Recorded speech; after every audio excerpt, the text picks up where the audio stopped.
All right. Hello, hello. Today we get to talk about one of my favorite studies and one of the things that you'll learn in psychology that will stick with you, I think, because of how powerful it is and and how prevalent. And you'll see it. Hopefully, learn to see it in yourself. So let's dive in. Cognitive dissonance. All right. So this is a Leon Festinger study, and that the first part kind of defines cognitive dissonance, this idea of I believe such and such about myself. However, I have done this action that's not fitting with my self image. And so that creates dissonance or discomfort. And then what do we do to try to get rid of that discomfort? Well, we can't change the action we've done.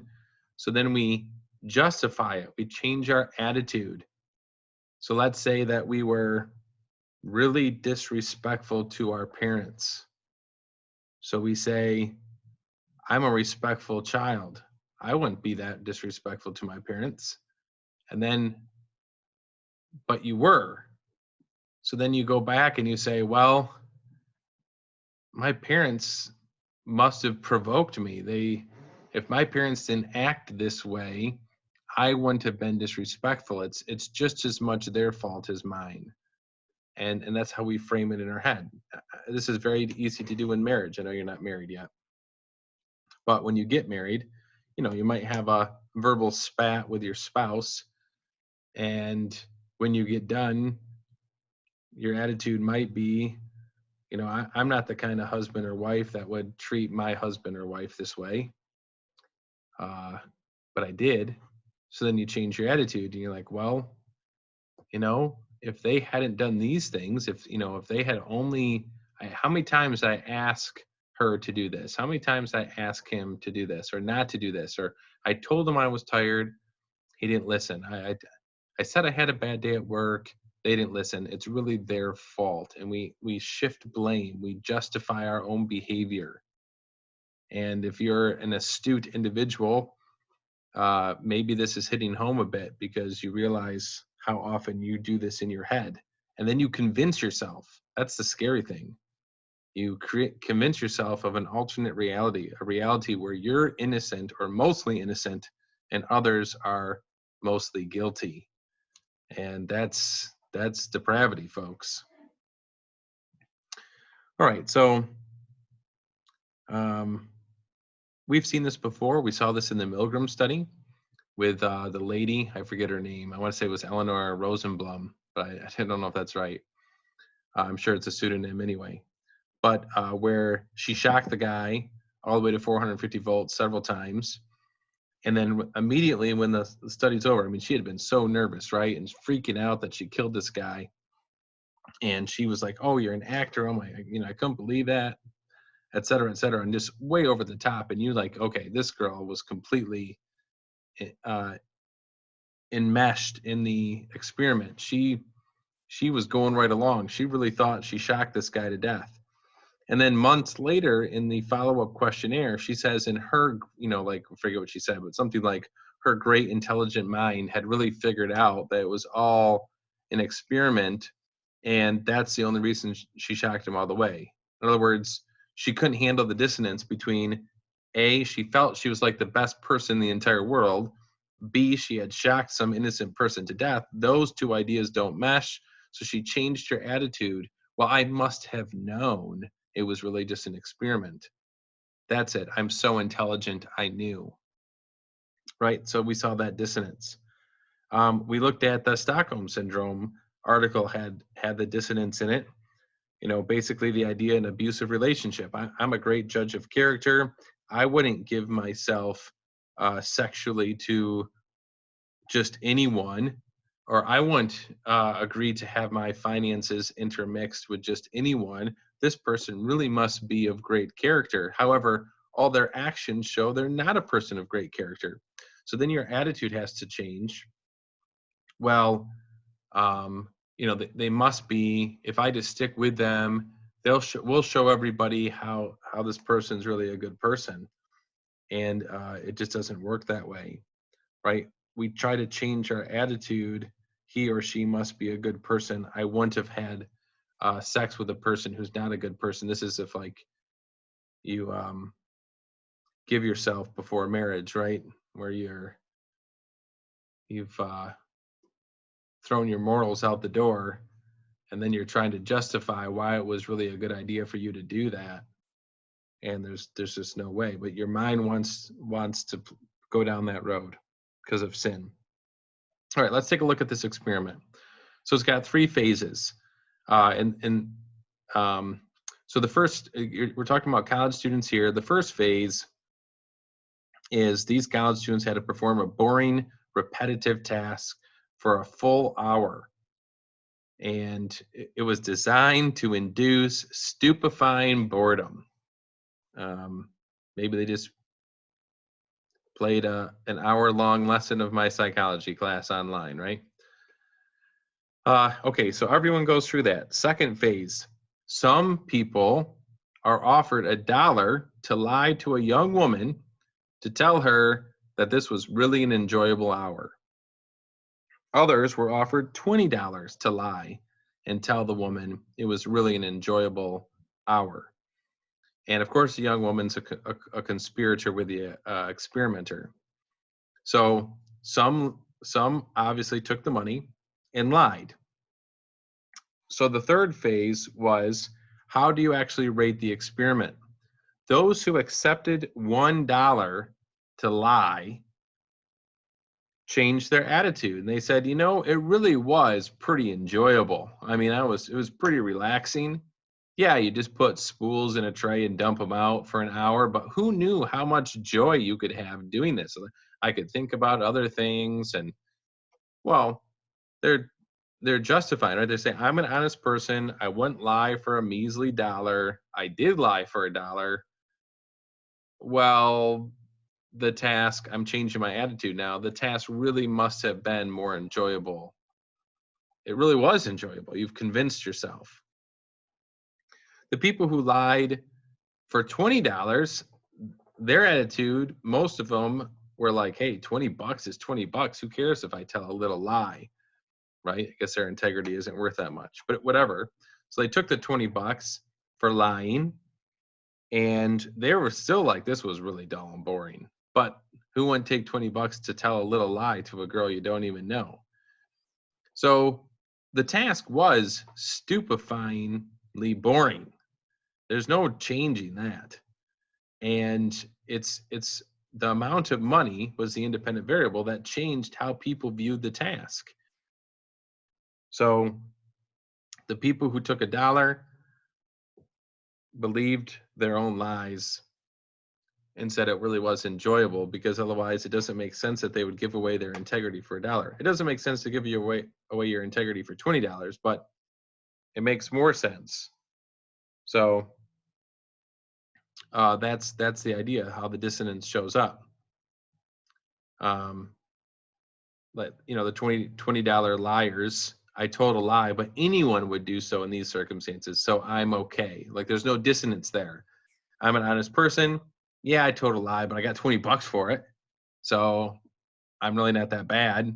Anyone would have done it. There's still some justification there, but there's not the dissonance to go back and change their attitude about the event.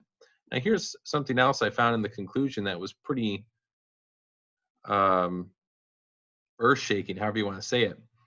Participants, we have said, change their minds about what they're feeling in order to reduce dissonance. But do we not know directly what we are feeling? Cannot participants just look inside themselves, see how they feel about, say, a boring task and report it? It would seem that the answer has to be no. So when we engage in cognitive dissonance, when we change our attitudes, it's really a kind of a subconscious, it's not saying that you have no control over it, because now that you're aware of it, you will see it. You will get into an argument with a sibling, and your parents will be like, what's going on? And your sinful heart's knee-jerk reaction is going to be to blame your sibling, even if it was your fault, because you're going to shade how things went.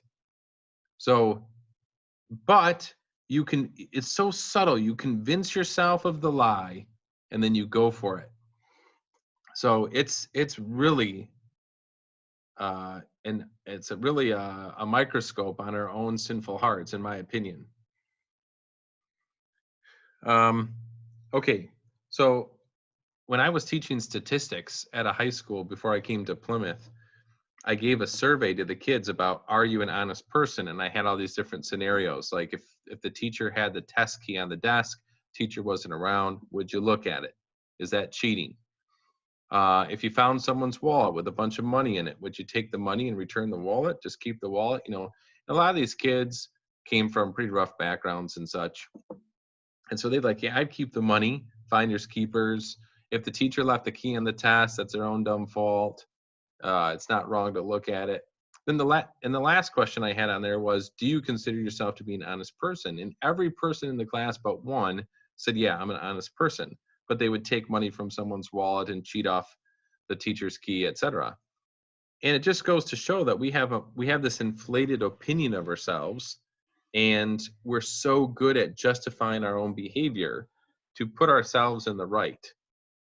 And that's why David, right? Psalm 139, Lord, search me and know me, right? In Psalm 19, he prays, if there's any secret sin, right? If there's,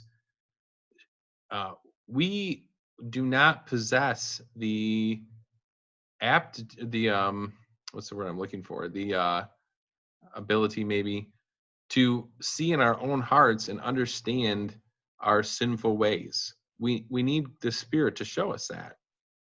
And so that's something we need to pray for, right? Just like David, it's search me and know me. Okay, what else we got here? So I just thought of some examples where dissonance might show up beyond the ones that they had here. So I mentioned the one about, like, you know, get into a tussle with your siblings or disrespect your parents, but cheating. I mean, there's a lot of kids I've seen in the 15 years or so I've been teaching. I've seen a lot more cheating more recently, and kids seem to be pretty callous to it. Like, oh, you know, he did his assignment. It's a dumb assignment anyway. So I'm just going to copy all the answers to save me time. I was really busy. Teachers assigned too much material. We have all these justifications why it's okay to take someone else's work and put our name on it. Some people do this with taxes, government taxes. They work. They'll cheat on their taxes. Maybe they don't. You know, maybe they work for a family member and they don't claim the money that they're supposed to, or whatever. People have all different ways. Or they buy a vehicle, right? They buy a vehicle for like $5,000. But if you go to the Secretary of State and say you bought the vehicle for $5,000, you have to pay 6% sales tax on that $5,000. So some people will lie and they'll write on the form a different amount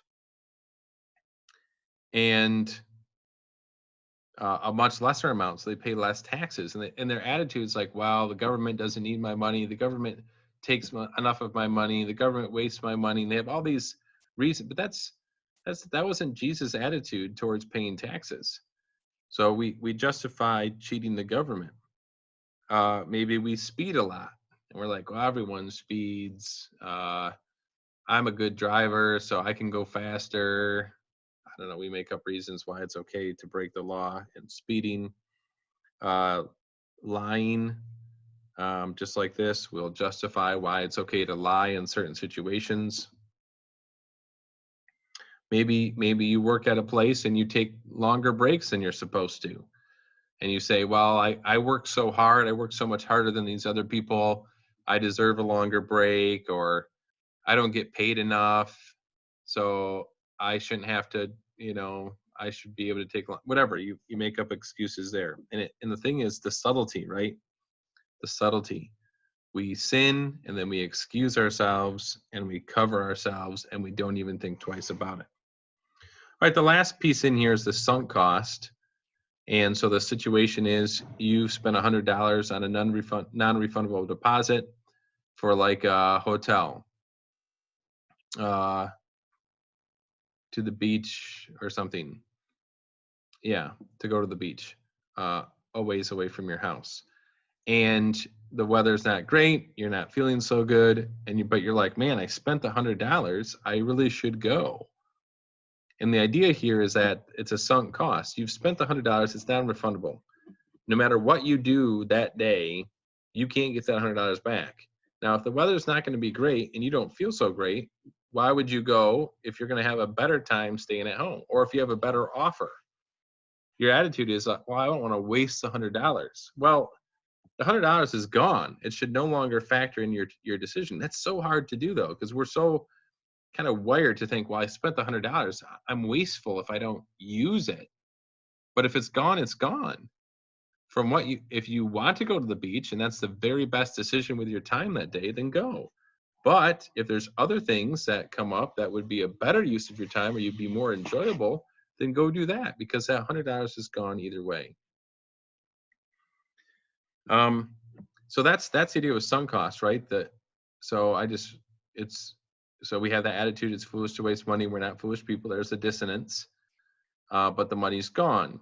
So the $100 deposit is what decision theorists refer to as a sunk cost. Sunk because it's irretrievable, as if it had sunk to the bottom of the ocean. That money has already been spent, so it ought to drop out of the equation for a decision that we go on to make now.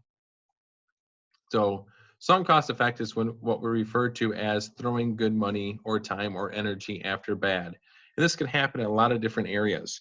It could happen with you like a part-time job. Maybe you work in a part-time job or a full-time job, and later in life, and it's not going well. And you just keep thinking, well, if I keep working harder, maybe I'll get that promotion I think I deserve, but you're not getting it, and you're just languishing.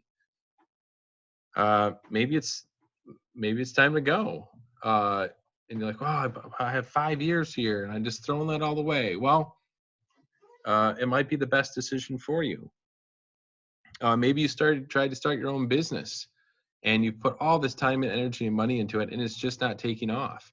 And sometimes you have to take a step back and say, okay, am I just throwing more time and money into this just because I feel like I've wasted the year or two or whatever I've been trying to start this business? Or do you have the attitude, hey, it's a sunk cost. That time and money and energy is gone. What's the best use of my time and energy and money going forward? That's a really difficult thing. Friendships. In high school, your friendships maybe are more, it seems like they're going to last a long time. But when you move into adulthood, people move in and out of your life. And sometimes you work hard to maintain a friendship, and the other person just doesn't do that much to maintain the friendship. And so then you got to sit back and say, is this friendship really worth investing in? Are there other people in my life I could invest in and get more return? Because you can't be solid friends with everybody. And so some friendships are worth fighting for, but some it's like, look, if this person doesn't really show themselves to be a friend, then I let it go. Even though I've spent time, energy, and money into this friendship, it's time to walk away. And that could be in a dating relationship too, right? Some people are like, oh man, I've dated this girl for a year and I've done all this time trying to make things work. Well, maybe it's time to walk away. Maybe you got to sit back and evaluate and say, is this really the person I'm supposed to be with? And then the article itself mentions war. I'm just finished World War II in U.S. history, and you look at like Hitler. He was beat, but instead of admitting defeat, he tripled down on his stupidity, and ended up costing Germany so much more than if he had surrendered 6 months earlier, when it was pretty clear he was going to lose. But that's sunk cost, right? He had invested everything into this crazy ideas of his, and he couldn't bear the thought of that not working out. Same thing with the Japanese, right? I mean, why should we have to drop 2 atomic bombs and fire bombs all their cities? And why should we have to do all that to convince them to surrender? They weren't going to win. especially after, let's say, Iwo Jima or even after Okinawa, but they stubbornly held on to a belief that they could still defend their homeland. And that's sunk cost, man. They had said, well, we invested all these men and all these resources and we poured all of our country into this war. And if we don't win, yeah, but you're not going to win. But they couldn't see beyond that. So anyway, hopefully you profited from this article and the discussions we've had on cognitive dissonance. And